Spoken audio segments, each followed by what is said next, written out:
In the autumn of 1775, a whaling ship working the ice off the coast of Greenland sighted a vessel drifting between the floes, white with frost, sails hanging in frozen rags.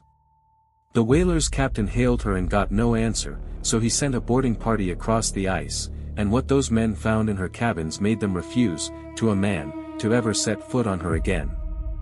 Every soul aboard was still at their post. And the ship's logbook, when they carried it back and read it, said something that could not possibly be true. The whaler was called the Herald, and her captain was a practical man named Warrens, the kind of master who had seen dead ships before and did not frighten easily. Derelicts were a fact of life in those waters. Ice-crushed hulls, scurvy-emptied forecastles, and the sea occasionally handed you a ghost. So when the strange ship drifted close enough to read her weathered name, the Octavius, Warrens treated it as salvage business.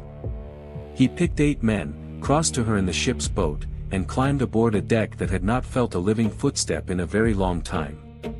Below decks, the cold had preserved everything.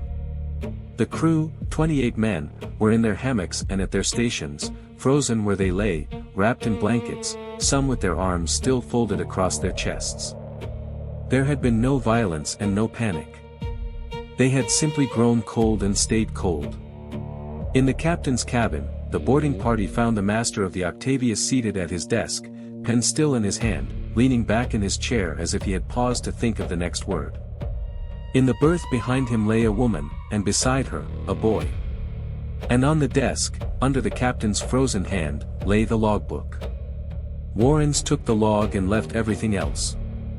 His men were already backing toward the ladder, and he later admitted he did not order them to stay. They rowed back to the Herald, and the ice shifted in the night, and by morning the Octavius had drifted into the fog and was never seen again by anyone, anywhere, for the rest of recorded history. All that survived of her is what Captain Warrens carried off in his coat, and here is where this story stops being a sad story and becomes an impossible one. The final entry in the log of the Octavius was dated the 11th of November, 1762. 13 years before Warrens boarded her. The entry was brief and terrible in its calm.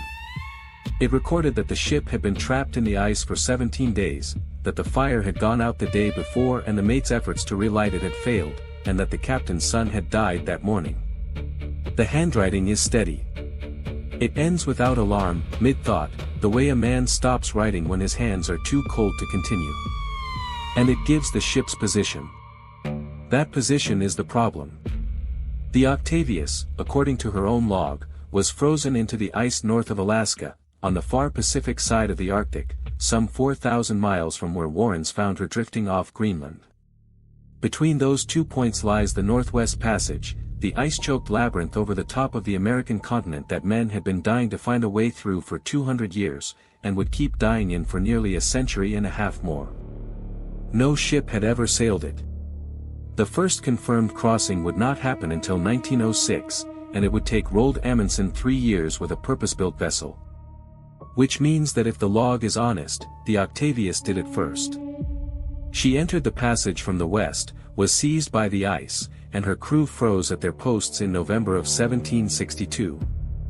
And then, for 13 years, with every hand aboard dead, with her captain seated at his desk and her sails rotting on their yards, the ship kept going. The ice carried her, floe by floe, winter by winter, through a maze that no living navigator had ever solved, around the top of a continent, and released her, intact and on her feet, into the open Atlantic, precisely as if someone had been sailing her the whole way. There is a version of this story that closes neatly. Ships drift, ice moves, given enough years, the currents alone might thread a dead hull through the passage. Modern oceanographers concede it is not strictly impossible. But the same experts point out what 13 years of Arctic ice does to a wooden ship, which is to grind her, stave her, and swallow her, as it swallowed the Erebus and the Terror and every other vessel that ever lingered in those waters. The Octavius should have been matchwood a decade before Warrens ever saw her. Instead she arrived whole, her dead undisturbed in their hammocks, her captain still composing his final sentence, as though the passage had not merely spared her but carried her, carefully, the way you carry something you intend to deliver. And there is one more detail, the one Warrens reportedly could never let go of.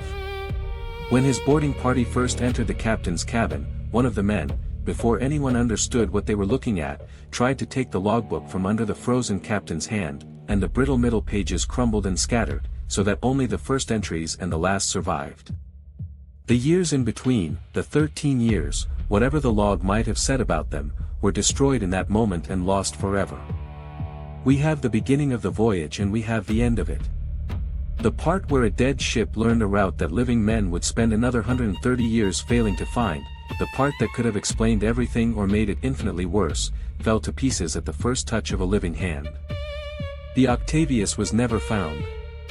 No wreck, no timbers, no bones.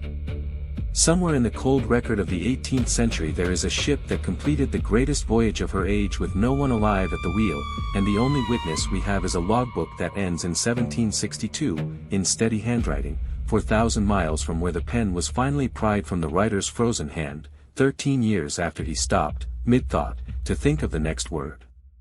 Whatever word it was, he has had a long time to finish the sentence. And the sea has never given back the page he would have written it on.